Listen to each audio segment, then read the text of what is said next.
my video, and it's all you, okay? All right.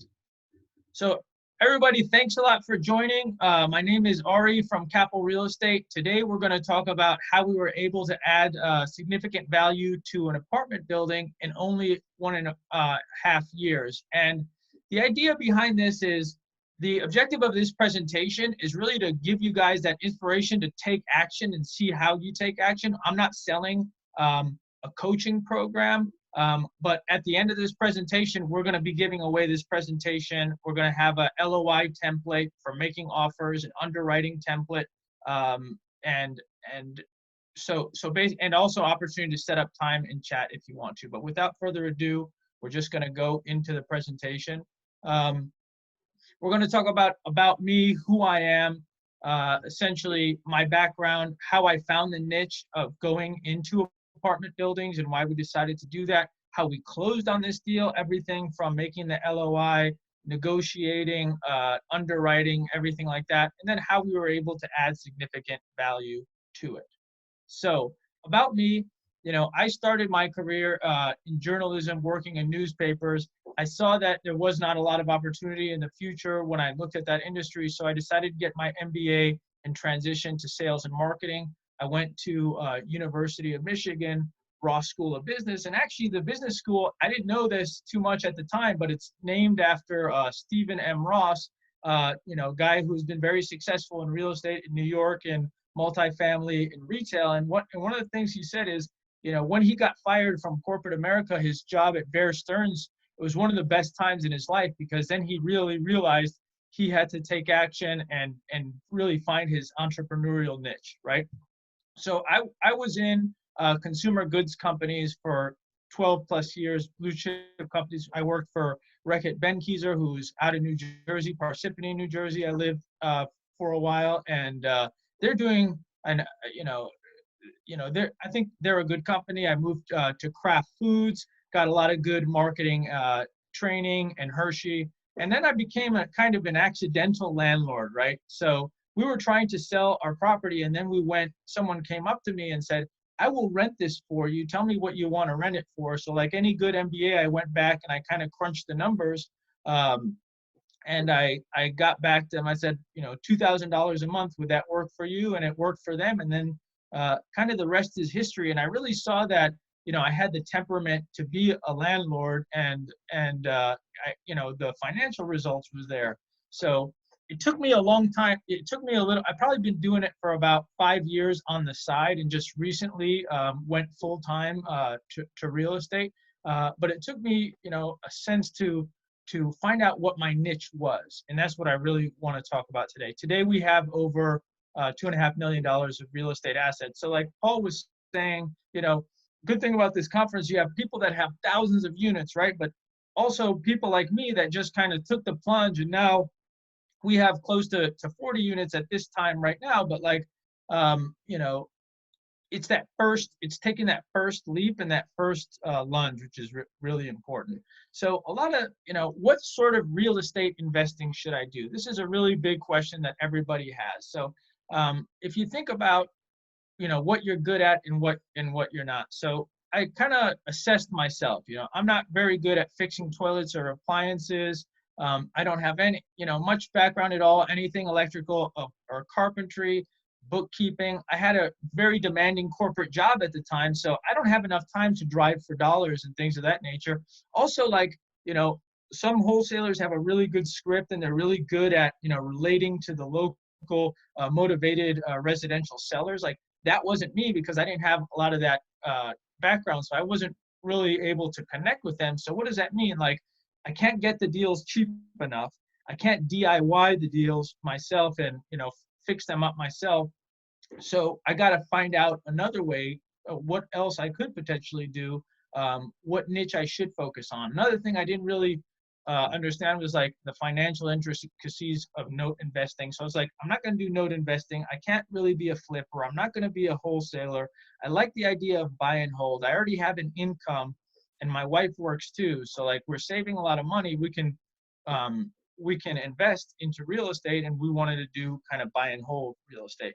What can I do? So, right, I was working at Hershey, and I've come up with a lot of Hershey candy products, great. I make PowerPoint presentations. I have time to, I listen to a lot of podcasts and real estate blogs. So a blessing in disguise was my Netflix was the default Netflix account that my kids used to watch their shows. So it like took me 20 minutes to find anything that I actually wanted to watch that wasn't like a kid show or a Disney movie or something like that. So the result of that was all that time was freed up. I'm like, listen, I'm not going to watch Netflix. It takes me forever to find something good. So I'm going to focus on self-education through real estate. Although I must admit, I did watch the Joe Exotic Tiger King thing that was going on right now. I had to admit I did watch that. Things I can do is kind of financial modeling and forecasting and seeing how different assets are going to perform. And I can clean out a trash department. Right. So let's go into the apartment building deal. So I basically saw that I'm not going to be very competitive with single family homes, getting good deals, and really large, properties like 100-unit sort of deals. Like there's a lot of institutional money, a lot of people that have a lot more money, but there's kind of this white space in the middle of like the 20-unit deal, 50 units, even 15-unit deals that people are just, a lot of folks think it's too hard, but I can tell you that it's not, it's harder to close on this deal than a single family home, but not 20 times harder, right? So how did we find this? We found it at a meetup, but the interesting thing was, it wasn't just presented to me, right? It was presented to the entire meetup. I was just like the guy who went gung-ho to find out more about it. It was on the market for $900,000. We got it under agreement in about a week. I got a team together, formed an LLC, got a lawyer, figured out what banks I should use. I performed due diligence. We ended up raising $200,000 in capital to close on the deal. And we're going to go more on detail of all these things. I just kind of want to give you the picture. And finally, we were able to close in 90 days for $780,000. So let's start with the negotiation. And there's a really good book that's I believe it was The Art of Negotiating Real Estate. I think it's a Bigger Pockets book. And when you really want to negotiate a price with someone, and just so you know, I work directly with the seller, and I prefer to work with the seller as much as possible. There's a lot of people that have good relationships with commercial brokers. I have some good relationships with brokers, but whenever I can, I really like to go to the seller directly.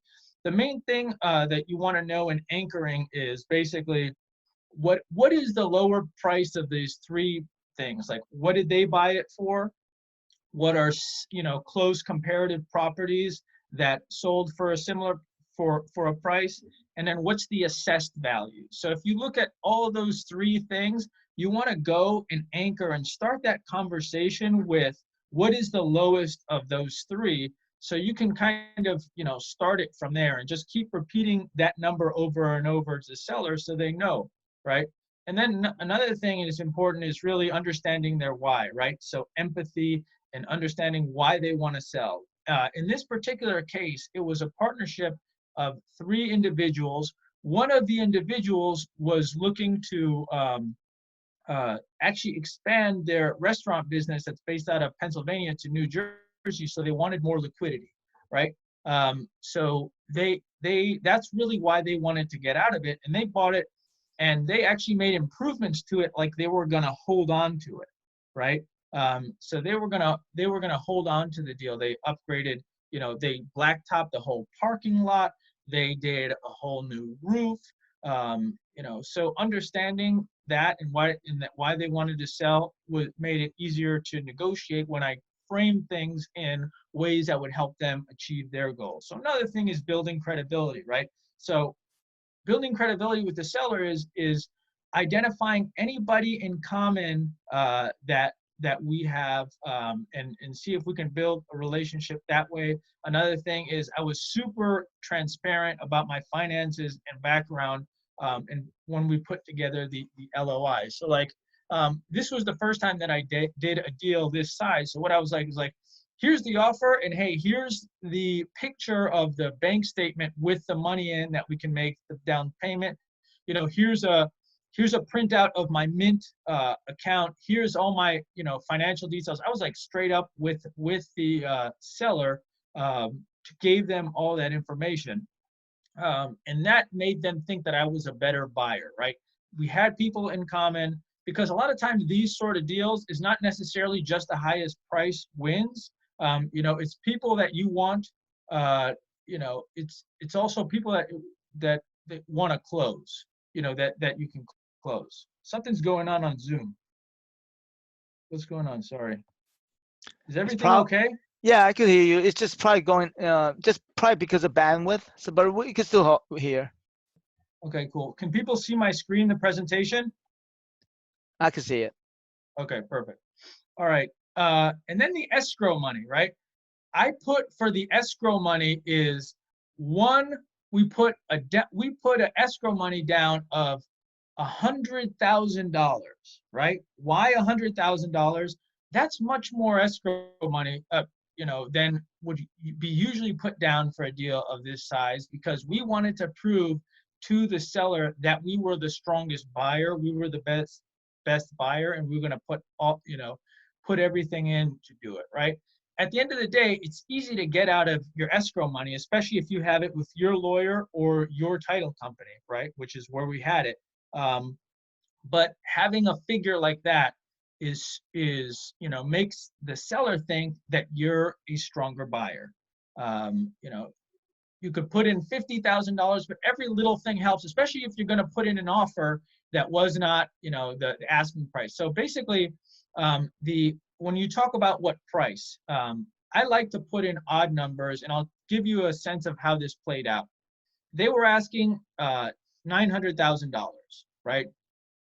We offered 808,638 or something like that, because when you do the odd numbers, it kind of makes the seller start thinking, it's like, why is it this odd specific number? They're really kind of putting themselves out there. Are they trying to put, they have a certain criteria, or are they really stretching to make it a little bit higher to make it better? Like, why is that? So when you get that seller to start thinking about that, they think about it more, and they take it, there's a chance they take it more seriously, versus what if you just say like, 800. And when you're making offers, like, just like when you think about pricing, $999 is really attractive if you're going to sell something, right? If you're like, you can have it just $999. But if you're offering something to the seller, just round it up to $100,000, $10, because it looks more attractive. So there is, this psychology of pricing. In Walmart, for example, for a while they priced everything on the sevens. Like, everything was like $347 in my category, or $298. They never do 99. They do 98, because that's seems a little bit better than 99, even though it's 1 cent. And then additionally, like, stay firm. When they do the counter offer, you want to stay really firm with what you with what you first said. So we're going to talk a little bit about, once we got it under agreement, there are some important parts in terms of due diligence, right? There's the macro due diligence, and we're going to go in more detail about that next slide, but like macro economy and population, right? You want to see, our criteria is there's got to be population growth in the place that you're investing. And the economy has to be pretty good. The financial verification, in terms of you've had to have done your financial due diligence, and we're going to be sending, if you just send me an email at info@capitalrealestate.com, and I'm going to send you an LOI template that we use, and a financial underwriting Excel model that we use for the initial financial analysis, which you should do before you get under agreement. But then after you get it under agreement is the financial verification. So either estoppel certificates from tenants on how much they actually pay, that money going into the property manager account. There's a lot of other, utilities. You have to call the utilities companies, electric, gas, trash, water, to basically see the make sure that that's verified and that financial verification is good. And then the physical inspection. There's a lot of real estate investors who are very DIY, and they're very strong in construction. They can just like go into a place and be like, great, this needs this, that, and that, and it's roughly going to be 15 grand. I know kind of what I have to do.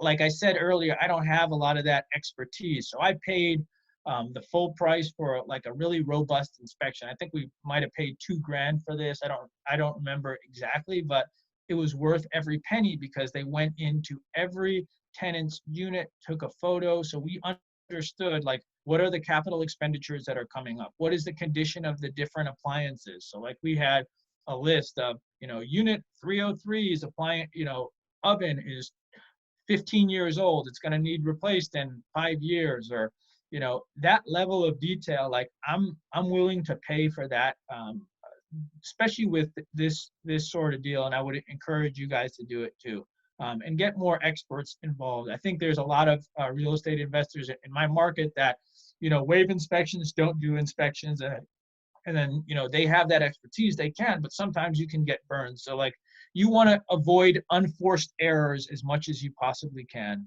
for this kind of deal and every deal. Then we did an environmental phase 1.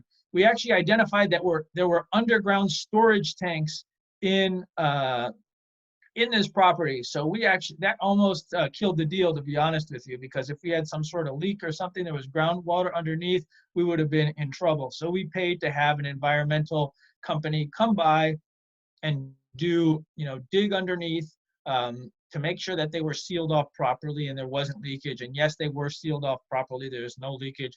They were filled in with some material and closed off, and all the oil got sucked out a while ago. So everything was good there. But if it wasn't, that would have been an issue, and we probably wouldn't have bought it, because if you have an environmental problem with your property, it's very, very difficult to sell. And then with EPA regulations and fines, it can become a nightmare. So that's something that you want to be aware of.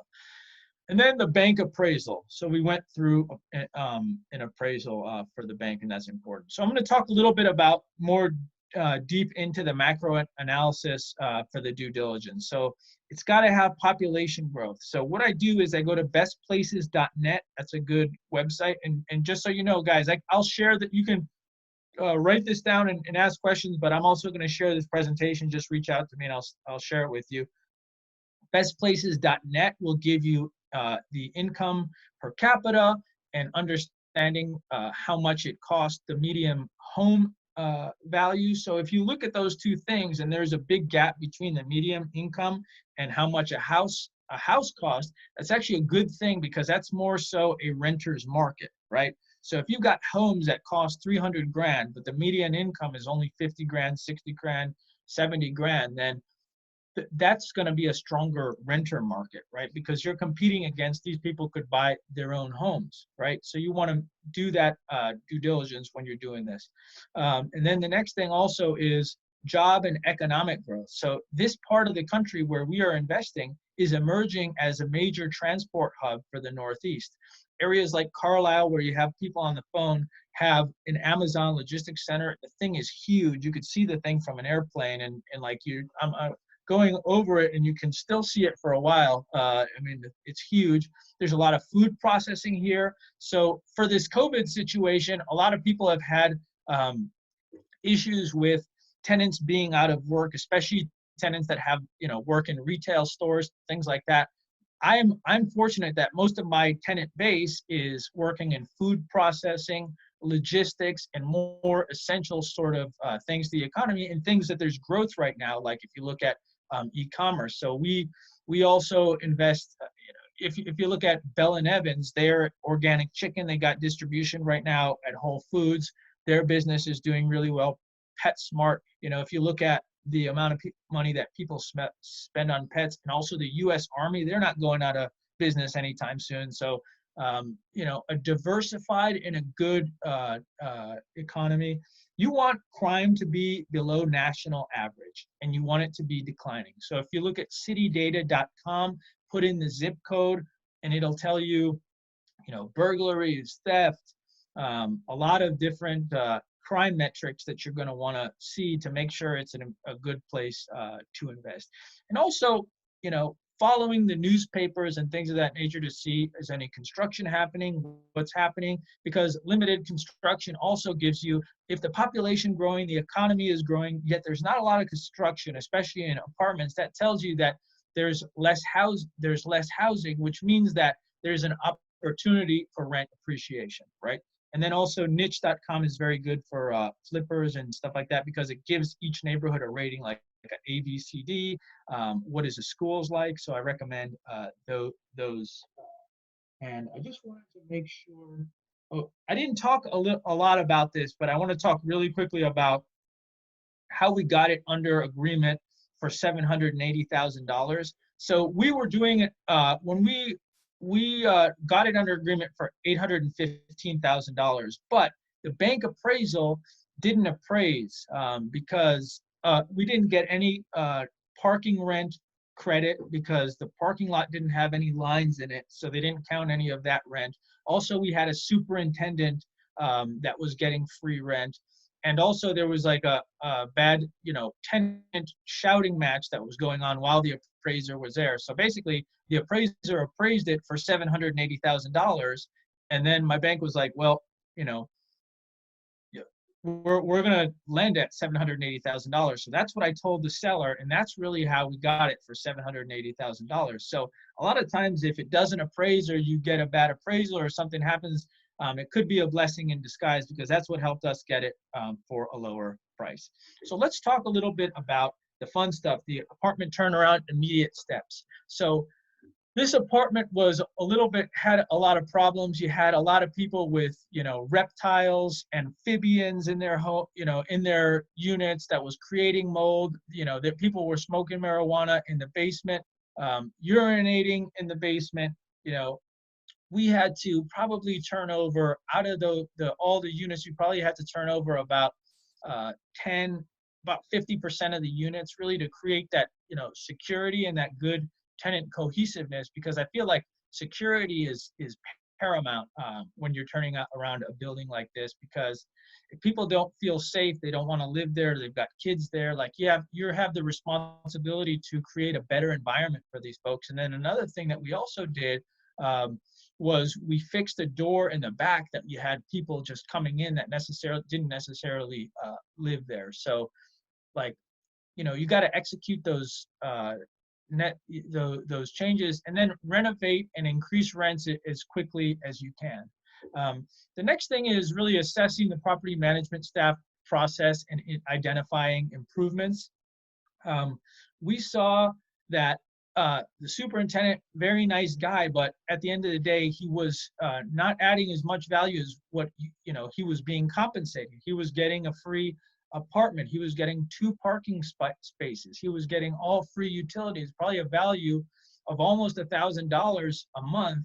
And what was he doing? He was walking through, the different units, sometimes doing minor tenant things that our property management company could do in a more streamlined, efficient way. So we gave him an offer at a different compensation, and it wasn't working out. But we also felt that once you get a better quality of tenant in there, you didn't have as much of a need for as hands-on superintendent, right? The janitorial work can be done from your property management company to clean the halls and things. Even more important right now with COVID-19 going on, we have to be very mindful to disinfect and clean and make sure everything's good. But you don't necessarily need a superintendent. You can just have a cleaning crew come in and do that. The next thing that we felt was really important to do right away is analyze those monthly costs that you can reduce and eliminate, right? So we were paying for Wi-Fi internet in the basement and the lobby, so we eliminated that. Common area lighting, we went to LED, more high efficiency lighting, and the trash we were able to renegotiate. We also renegotiated insurance with a higher deductible because I needed to get insurance quick just to close, but I didn't pay a lot of attention to that. So because it was kind of just me, and I just quickly did it. But in a building this size, right, that now is worth over $1 million, I'm not really going to file an insurance claim if something's $1,000. So I brought my deductible up to $10,000, right? Because I would only really get insurance involved if it was $10,000 or above, or maybe even more than that, right? And then you want to assess the economic occupancy on a unit level. So what does that mean? If you look at all the units, understand the market rents, understand what the appliances versus the market, what does the building have versus the market. This building is like built like a bunker, and people have central air that they can control, heating that they can control themselves, that the housing stock in the area didn't have. They had just those window AC units and stuff like that. So we were in a good position to be able to command a higher premium of rent. On a medium-term step, we really wanted to have a tenant appreciation party, right? After we were able to lease up the building with a good, very good, strong tenant base in terms of kind of getting rid of some of the issues that we saw where people were smoking marijuana and urinating in the basement and stuff like that. We wanted to build a strong tenant cohesiveness, and also to collect direct feedback, because I wanted to hear directly. So that property management company had been there for a while. They're a very good property management company. The superintendent was good and had been there for a while, but I really wanted to hear directly from the tenants what they wanted, what were their frustrations, what did they like about the building. So basically, what they didn't like about the building was the parking lot was repaved, but it wasn't painted and numbered. So everybody parked in whatever spot, and there was just a lot of chaos in the parking lot. So we went and we painted lines in the parking lot and numbered all the parking lot spaces in order to collect the rents, right? So we actually had $35 because we're in the downtown of the city. So we're actually collecting $35 now per space per month. So if you look at that on a annual and monthly basis, that's a significant, so that's $420 a month for the whole parking lot that we're now collecting, and it's about over $5,000 a year. And because the parking lot has like no maintenance costs whatsoever, it's like it goes straight to the bottom line, right? And at a cap rate of 8%, if you take that $5,000 a year and you divide it by 0.8 at an 8 cap, this is an 8 cap area right now, you've added $63,000 to the building just by commercializing the parking lot. And how much money did it cost me to paint the lines in a parking lot? Well, it cost me $150 to pay a guy to paint the lines one Saturday afternoon. And it took him probably an hour or less. So like that sort of ROI with parking lots, I think that was a pretty cool thing. Another thing we did is we implemented a welcome packet really to increase tenant retention. You can see there a picture of happy tenants. Welcome to the Bell Building. Here is some chocolate. Welcome, and we're happy to have you there. And then we also, in the common areas that all the tenant, like a lot of times we upgrade just the specific units. But if you, and this is kind of like a tenant retention thing, if you can update areas that all the tenants see all the time, like the lobby, that's a really good feeling for all the tenants that walk in and they say, oh, that person cares, he's actually doing something. Because there might be somebody who's been there a few years and we haven't had to really do much on their unit. They haven't really wanted much done on their unit, and we don't do a lot of renovations, but if they see that we're doing it in the common area, that really helps with tenant retention. We also got another superintendent with a better compensation structure. We basically paid for performance, paid for what specifically they did, and we evaluated appropriately, and we had a good situation there. And then also we wanted to leverage scale pricing for, we had to do a lot of new appliances, a lot of new HVAC systems. Maybe this is a good time that we take some questions, Paul, because I feel like there's a lot of notifications coming through and I haven't seen the questions yet. What do you think? There's just one I've been monitoring. How much did you pay to get the parking lot stripped? How did you find the contractor to paint the parking lot lines?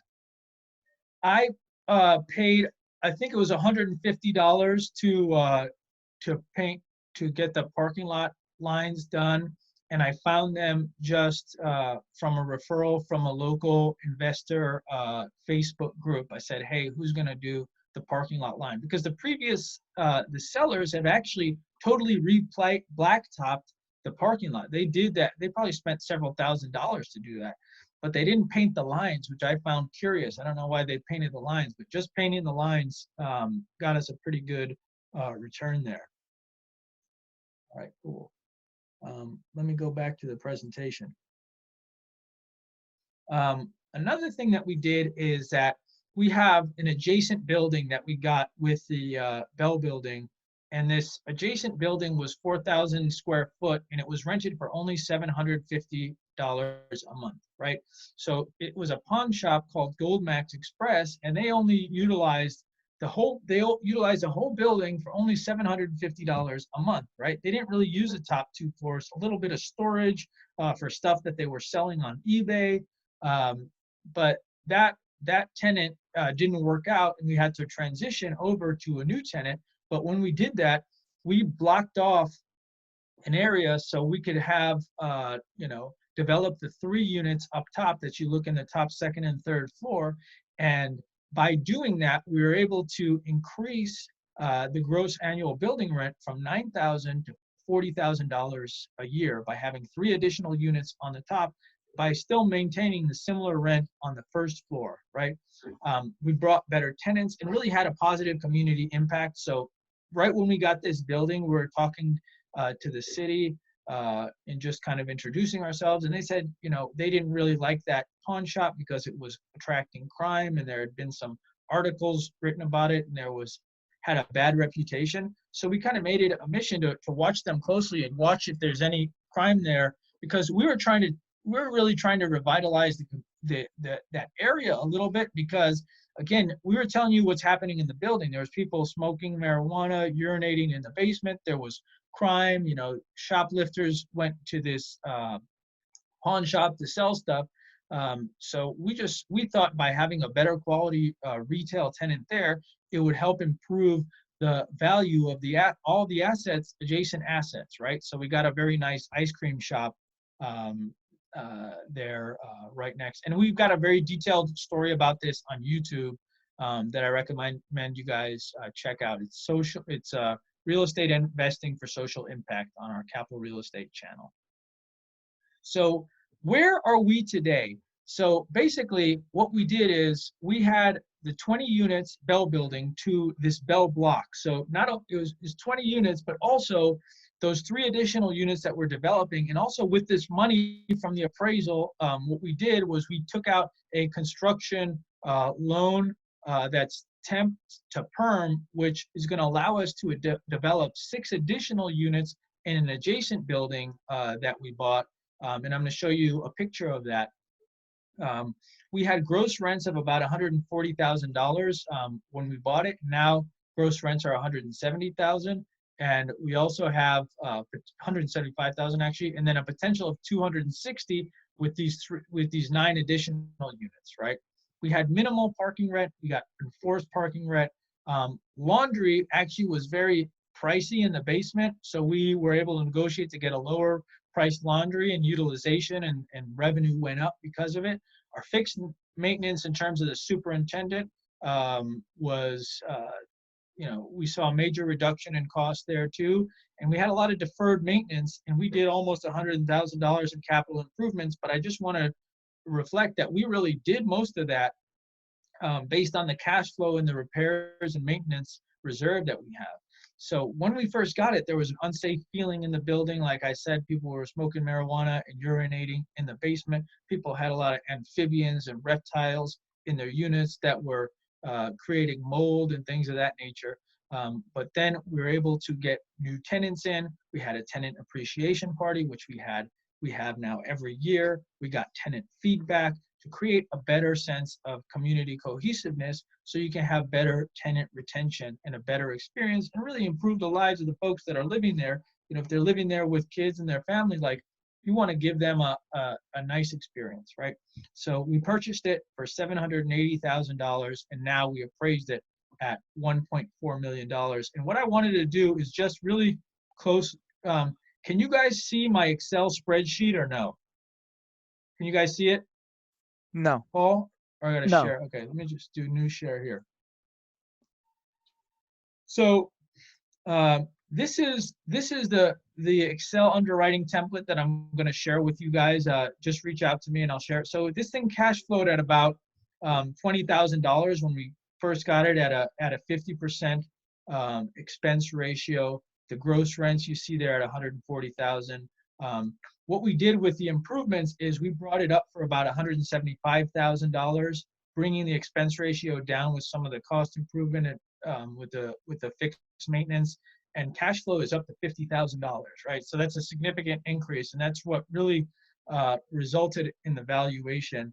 And as complete with the 23 units, we're going to bring that up to 20,000 for the 23 units, and then when we get the 29 units with the 6 additional units, we think we can bring that number up to 260,000. So if you look at the cash flow, once we're done with that, 61,000. Expense ratio is also going down because we're able to get more scale, submeter the utilities, and as you grow, try to make it a little bit more profitable. And if you guys are interested, I want to share this Excel template with you guys after this.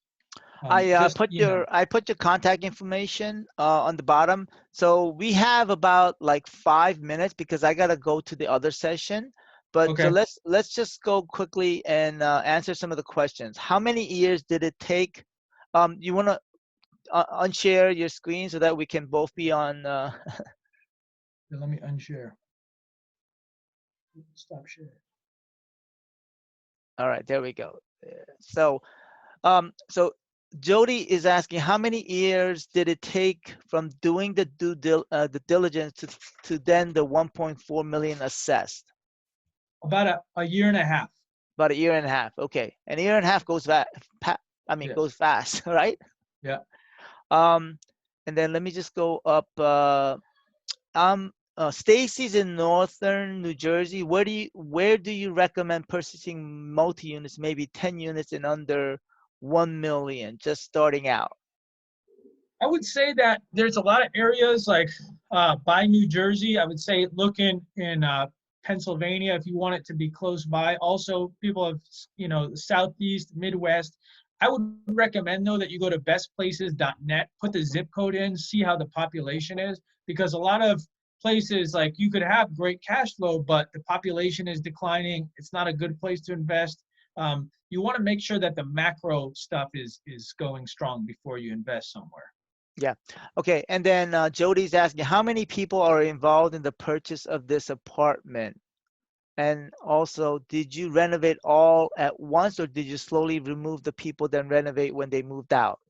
When they moved out, and we did have to execute probably 5 or 6 evictions, but it all went from cash flow. We didn't have to put additional money into it. In terms of the people that were involved in the acquisition, is basically myself. I was the main, I would guess, project sponsor, but also we had investors that were a little bit more passive investors that provided the capital, and then we built a team in terms of the title agent. We had a lawyer work with the purchase agreement. We had a bank. We talked to a lot of different bankers, and we formed a relationship with the banker. Mm-hmm. We had a property management company that we have a good relationship with. A renovation team, because I call them my tenant retention. Like, a lot of times you can't give your property management company the key to the castle and give them everything. You want to control some part of the renovation too, because a lot of property management companies get upcharged from, they get upcharged from the renovation work, right? So you want to manage your costs and kind of do that separately. Okay, good. Luke is asking, can you help us understand the core team behind the project? But I think you answered that. Yeah. I think that's about it. Are Yeah. all your tenants cash paying or Section 8? I don't have any Section 8. This is all market rents, and most of them pay electronically. And I also just wanted to say, like, really the objective of this presentation is to get you guys spurred into action and see how you could do it. You know, it's about finding, evaluating deals, and making the offer. So I'm not selling any coaching program. What I would ask you is, you know, reach out to me with the email, and I'll send you an LOI template for making those offers, an underwriting Excel for doing those evaluations. And also, I'm trying to grow my YouTube channel. If you can send me a paste that you subscribe to my YouTube, I'll set up a 30-minute call with you to kind of go over your situation, your goals, like what you want to do in real estate, and or help you evaluate a deal, or any way that I could help you. I would really appreciate that. Yeah, and also, I mean, Ari's going to be at the networking session, so you know, Yeah. that's valuable. I want you to understand the value. I mean, you know, what I, when I first did this summit, I didn't want, it's very hard to convey the networking session, right? Because I didn't want people to think that it's just a webinar, but this is like a real conference where you can actually meet Ari at the networking session. All right, so I gotta head to the other session because I gotta make sure that everything's working on that end. But Ari's information is info@Kapel KAPEL realestate.com. Absolutely. Okay. All right. Thanks, Anything else? guys. Anything else, Ari? Yeah, just reach out to me. I'm happy to send you the LOI template, underwriting, and thanks a lot, guys. Any questions? I'd really love to chat with each and every one of you, and I will be at the networking session at 4 o'clock. So looking forward to it. All right. I'll talk to you later. Bye. All right. Thanks.